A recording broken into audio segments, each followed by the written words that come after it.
Napanood niyo na ba? Yes. Alam niyo ba, fun fact lang, na sobrang laking opportunity nun sa amin dahil yung dance practice nito, we shot sa Steezy Studio sa LA.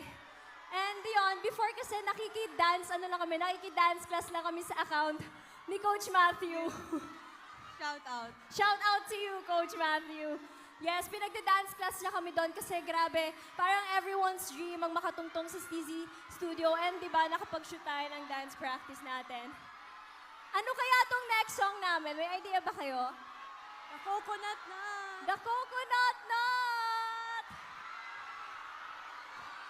Guys, hindi na agad si Mika. Uy, magpe-perform tayo. The Coconut Nut? So are you guys ready?